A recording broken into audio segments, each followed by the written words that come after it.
لیکن جیسے ہی رب تعالیٰ کی طرف سے اسے کچھ آزمائشیں آتی ہیں تو پھر زبان سے جو آئے اول فول بولنا شروع ہو جاتے ہیں، اور ایسے بھی کہ ماد اللہ پاک کو ہی برا بھلا کہنا شروع ہو جاتے ہیں۔ حالانکہ قرآن مجید فرقان حمید میں سورۃ الفجر میں اللہ پاک کیا ارشاد فرماتا ہے، فَأَمَّا الْإِنسَانُ إِذَا مَبْتَلَاهُ رَبُّهُ فَأَكْرَمَهُ وَنَعَّمَهُ فَيَقُولُ رَبِّي أَكْرَمَنِ۔ ترجمہ، تو بہرحال آدمی کو جب اس کا رب آزمائے کہ اس کو عزت اور نعمت دے تو وہ کہتا ہے میرے رب نے مجھے عزت دی، فَيَقُولُ رَبِّي أَكْرَمَنِ، میرے رب نے مجھے عزت دی۔ وَأَمَّا إِذَا مَبْتَلَاهُ فَقَدَرَ عَلَيْهِ رِزْقَهُ فَيَقُولُ رَبِّي أَهَانَنِ، اور بہرحال جب اللہ بندے کو یوں آزمائے کہ اس کا رزق اس پر تنگ کر دے تو کہتا ہے میرے رب نے مجھے ذلیل کر دیا ہے، میرے رب نے مجھے ذلیل کر دیا۔ یعنی کہ عام طور پر انسان اس طرح کی گفتگو کر لیتا ہے، یہ ذہن و دماغ کے اندر وہ سوچتا ہے، اور یہ دونوں طرح کے، یہ اللہ پاک نے خود ہی قرآن پاک میں یہ بیان فرمایا۔ تو رب تبارک و تعالی کے بارے میں حسن ظن رکھنا یہ ہم سب پر لازم ہے۔ اللہ سے بدگمان ہونا یہ ناجائز ہے، اللہ سے بدگمان ہونا، اور پھر رب تبارک و تعالیٰ کی ذات پر اعتراضات کرنا، یہ وہ چیزیں ہیں کہ جو انسان کو کفریات میں ڈال دیتی، کفر میں مبتلا کر دیتی۔ تو جب آسائشیں ملیں شکر ادا کریں، اللہ کا شکر ادا کریں گے، رب اپنی نعمتوں میں اضافہ کرے گا، اور اگر آزمائشیں آئیں تو صبر کریں۔ فَإِنَّ مَعَ الْعُسْرِ يُسْرًا إِنَّ مَعَ الْعُسْرِ يُسْرًا، بے شک دشواری کے ساتھ آسانی ہے، بے شک دشواری کے ساتھ آسانی ہے۔ بار بار رب تبارک و تعالیٰ نے یہ دو بار تو اس سورہ مبارکہ کے اندر فرما دیا، دو بار اس سورہ مبارکہ پر۔ مشکل ہے تو اس کے ساتھ آسانی بھی آئے گا، رب کی رحمت پر امید رکھیں، لیکن اللہ کی ذات پر اعتراض نہ کریں۔ اور بعض اوقات ایسی ہی آزمائشوں میں آ کر انسان اپنی زبان سے کفریات تک بک دیتا ہے، بول دیتا ہے، نکال دیتا ہے۔ اگر اللہ ہوتا تو یہ ہمارے ساتھ یہ نہ ہوتا، معاذ اللہ ثم معاذ اللہ۔ اگر اللہ ہوتا کیا مطلب؟ آپ اللہ کے وجود کا انکار کر رہے ہیں۔ کچھ کہتے ہیں اللہ ہوتا تو ہماری دعائیں ضرور سنتا، ہماری دعائیں ضرور قبول کرتا۔ یعنی یہ جو جملے ہیں اگر اللہ ہوتا، یعنی معاذ اللہ، یہ اللہ کے وجود کا گویا کہ انکار کریں۔ اللہ رب العالمین کے وجود کا انکار کرنا کفر ہے، ایسا شخص دائرہ اسلام سے خارج ہو جائے گا جو رب تعالیٰ کے ہونے کا یعنی وجود کا ہی انکار کر رہے ہیں، یعنی گویا کہ اس کا عقیدہ ہی وہ بن گیا ان لوگوں کی طرح کہ جو معاذ اللہ کہتے ہیں کہ اللہ کا انکار کرتے ہیں، اگر خدا ہے ہی نہیں، معاذ اللہ ثم معاذ اللہ۔ یہ جملہ ہی ایسا ہے کہ جو انسان کو کفر کے اندر مبتلا کر دیتا ہے۔ تو اس لیے اگر ہوتا، یہ نہیں میرے بھائی، آپ ایسے کام کریں رب تعالیٰ آپ کی دعا کو قبول فرمائے، اور دعا قبول نہ ہونا بظاہر دنیا کے اندر اس کا مطلب یہ نہیں کہ آدمی کو جو دل میں آئے وہ بولنا شروع ہو جائے۔ رب تعالیٰ ان دعاؤں کی وجہ سے وہ دعا قبول نہیں فرما رہا، لیکن کوئی اور اس کی مشکلیں آسان فرما رہا ہے۔ اور اگر کوئی دنیا کے اندر اس دعا کی وجہ سے اسے نعمت نہیں ملی، کوئی اور اسے نہیں ملا، تو آخرت میں ثواب کا ذخیرہ اسے نصیب ہوگا۔ وہ دعائیں جو دنیا میں قبول نہیں ہوئی، انسان آخرت میں دیکھے گا تو کہے گا کاش میری کوئی بھی قبول نہ ہوتی، یہ آخرت کا انعام ہی مل جاتا۔ تو اللہ رب العالمین کے لیے عیب نقص یہ ماننا، جاننا، ثابت کرنا تو یہ کفر ہے۔ تو لہذا کوئی بھی ایسا جملہ، ایسا کلمہ زبان سے نہیں نکلنا چاہیے جو رب تبارک و تعالیٰ کے لیے عیب یا نقص ثابت کرے۔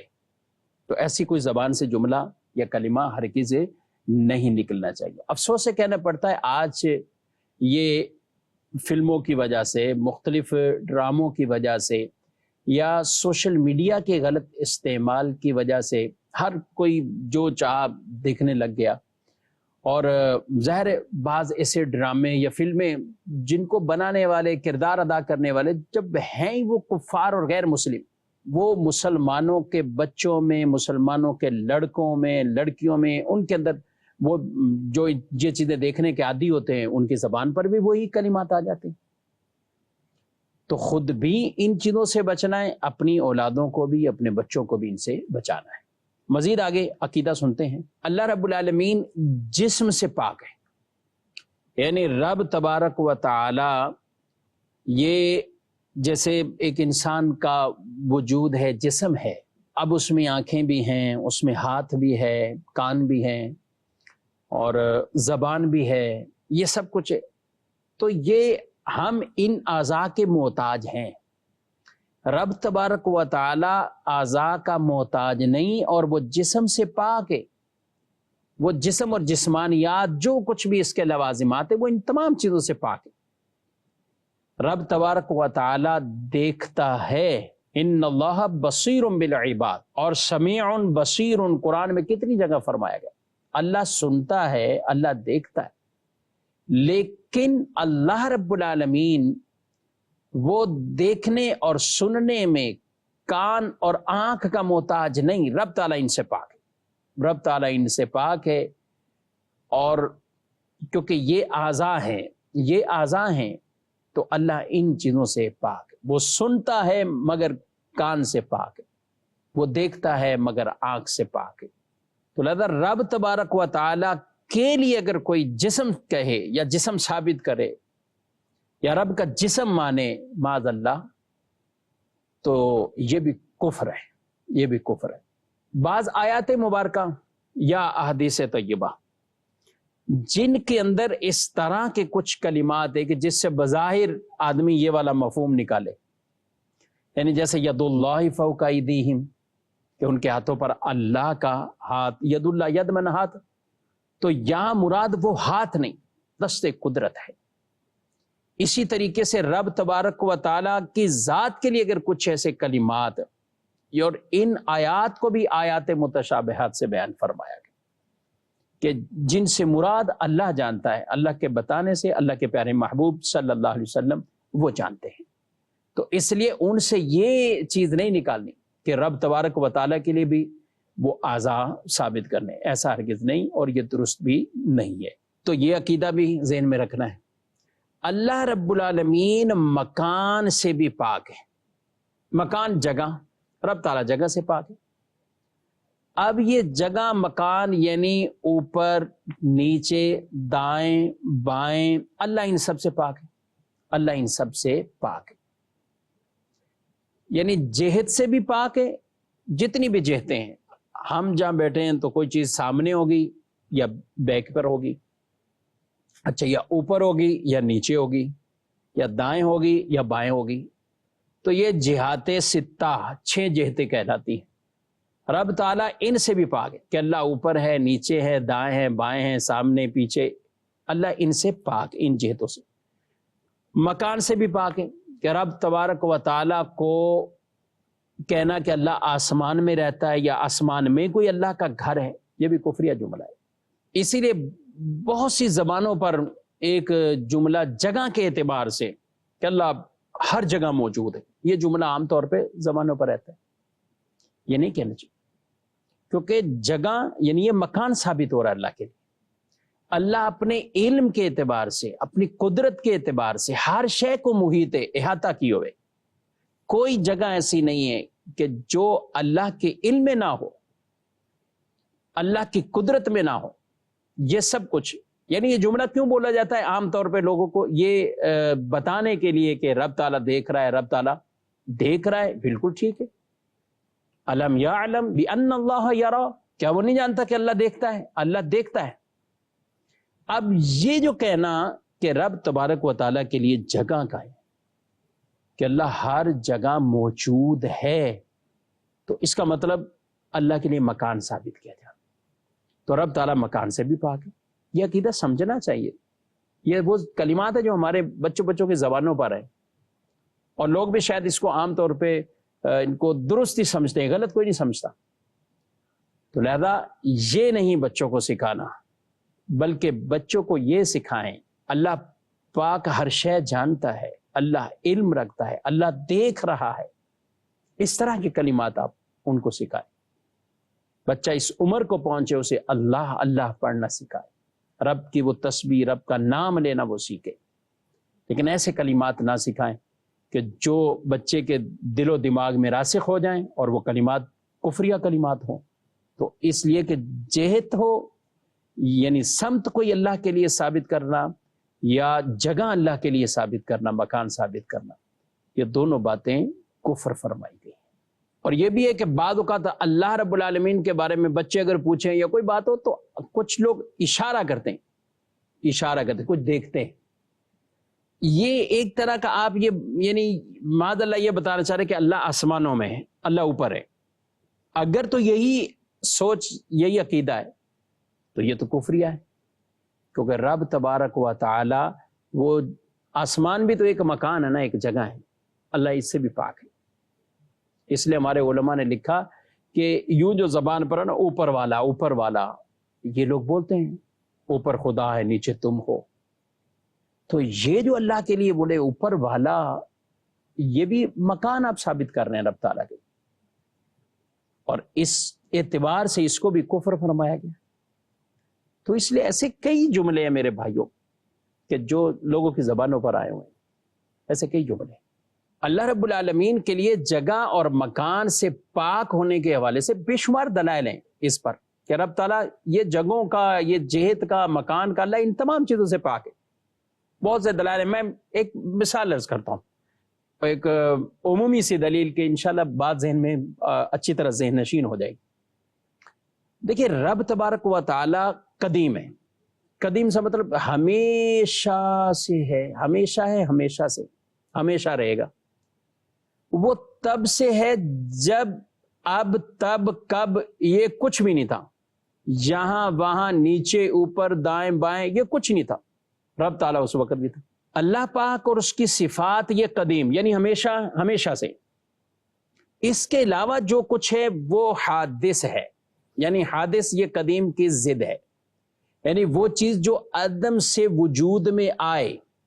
اس کو آسان لفظوں میں یوں سمجھیں کہ جو پہلے سے نہ تھا مگر بعد میں موجود ہو، جو پہلے سے نہ تھا مگر بعد میں موجود ہو. اب رب تبارک و تعالیٰ کی ذات وہ تو قدیم ہے یعنی ہمیشہ سے، اور جو بعد میں بنا، اب زمین ہے، آسمان ہے، عرش ہے، کرسی ہے، اوپر نیچے دائیں بائیں، یہ سب چیزیں کیا ہیں؟ یہ حادث ہے، بعد میں عدم سے وجود میں آئیں. اب اگر یہ کہا جائے کہ اللہ پاک اوپر ہے یا آسمان پر ہے یا عرش پر ہے یا ہر جگہ ہے، تو پھر آسمان، عرش، بلکہ ہر جگہ کو قدیم ماننا پڑے گا. یعنی یہ جب سے اللہ ہے تب سے یہ جگہ بھی ہے، حالانکہ یہ ہمیشہ سے نہیں ہے. اللہ نے یہ زمین کو بنایا، آسمان کو بنایا، عرش، کرسی، یہ ساری چیزوں کو بنایا. تو ایسا تو کسی کا بھی نہیں معاذ اللہ عقیدہ ہوگا کہ یعنی اللہ جب یہ چیزیں نہیں تھیں تو اس وقت ان چیزوں کا محتاج تھا، تبھی اللہ نے ان چیزوں کو بنایا. تو یہ صرف ایک بتانے کے لیے مثال دی کہ یہ عرش، کرسی، زمین، آسمان، یہ سب کچھ یہ بعد میں بنا ہے. اوپر نیچے دائیں بائیں یہ سب کچھ بعد میں. یہ تو ہمارے اعتبار سے کہ ہم ان کو کہتے ہیں کہ یہ، کیونکہ ہم ایک مکان میں، جو جس جگہ میں ہوگا مکان کے لیے ہوگا، اس کے لیے یہ ساری چیزیں کہ وہ اوپر ہیں، کچھ چیزیں اس سے اوپر ہوں گی، کچھ نیچے ہوں گی، کوئی دائیں ہوگا، کوئی بائیں ہوگا، کچھ اس کے آگے ہوگا، کچھ اس کے پیچھے ہوگا. یہ ہمارے لیے کہ جو ایک مکان میں رہتے ہیں. رب تعالی مکان سے پاک ہے، لا مکان. اللہ کا کوئی مکان نہیں، وہ جگہ سے پاک ہے، ان جہتوں سے پاک ہے، ان جسم اور جسمانیات اور جسم کے جو لوازمات ہیں، رب تعالیٰ ان تمام سے پاک، ان تمام سے پاک. یہ وہ چیزیں ہیں میرے بھائیوں کہ جو ہمیں سیکھنی چاہیے، جو سمجھنی چاہیے. کہ لا علمی کی وجہ سے کہیں ایسا نہ کہ ہم خود ایسی چیزوں میں گرفتار ہوں اور یہ کلمات بولتے ہوں، یا اپنے بچوں کو ہم ایسی باتیں کرتے ہیں. اگر آپ ٹیچر ہیں تو کہیں ایسے آپ اپنے پاس پڑھنے والوں کو اس طرح کی باتیں آپ نہ کہیں. ہمارا کام ہے جو درست دین کی تعلیم ہے اور جو درست عقائد ہیں وہ اپنے ان کا علم خود بھی سیکھنا ہے اور وہ آگے بھی وہ علم پہنچانا ہے جتنا درست آتا ہو حسب استطاعت کے مطابق. تو ناظرین کرام، ان چیزوں کا ہمیں خود بھی خیال رکھنا ہے، یہ علم بھی سیکھنا ہے. یہ ہے ذات باری تعالیٰ، اللہ پاک کی ذات کے حوالے سے چند باتیں میں نے عرض کی ہیں. آئندہ پروگرام میں بھی انشاءاللہ اللہ رب العالمین کی ذات کے حوالے سے کچھ اور عقائد وہ بھی بیان کیے جائیں گے۔ کون سی باتیں اللہ کے لیے ماننا وہ ہم پر لازم، اور کن باتوں سے بچنا یہ ہم پر لازم ہے۔ اور یہاں پر ایک بات اور بھی عرض کرتا چلوں، عوام کا یہ کام نہیں ہے کہ کسی بھی کلمے کو یا جملے کو از خود وہ لے لے اور کسی بات کو کفر کہہ دے، کسی بات کو کچھ کہہ دے، نہیں، یہ کام علماء اسلام کا ہے، یہ کام مفتیان کرام کا ہے۔ آپ کے سامنے کچھ ایسا جملہ یا کوئی ایسا کلمہ آتا ہے کہ جس کے بارے میں آپ کو شک شبہ پڑتا ہے، آپ وہی دارالافتاء اہل سنت سے آپ اس جملے کے حوالے سے پوچھیں، وہاں سے جو حکم شرع ہو تو اس کے مطابق اس کو بعض اوقات کفر ہے، کفر لزومی، کفر التزامی، یہ ساری اس کی اقسام کو بیان کیا۔ کہاں کہاں تجدید ایمان، تجدید نکاح کا حکم لازمی طور پر، کہاں نہیں۔ تو یہ اس طرح کے جو احکامات ہیں یہ از خود ہم نے بیان نہیں کرنے، بلکہ علماء کرام، مفتیان کرام سے اس کی دینی اور شرعی رہنمائی لینی ہے، اور پھر کسی کو اگر آگاہی دینی ہے، بتانا ہے تو یہ بتائیں۔ اپنی طرف سے کسی بات کو کفر کہنا یا اپنی طرف سے کسی بات کو کچھ اور سمجھنا تو یہ ہرگز درست نہیں ہے۔ اللہ پاک ہم سب کو درست عقائد پر استقامت عطا فرمائے اور ہم سب کا خاتمہ بالخیر فرمائے، خاتمہ بالایمان فرمائے۔ ہمارے پروگرام کا وقت ختم ہوا ہے، آئندہ پروگرام میں انشاءاللہ عقائد باری تعالیٰ کے بارے میں کچھ باتیں مزید عرض کرنے کی کوشش کی جائے گی۔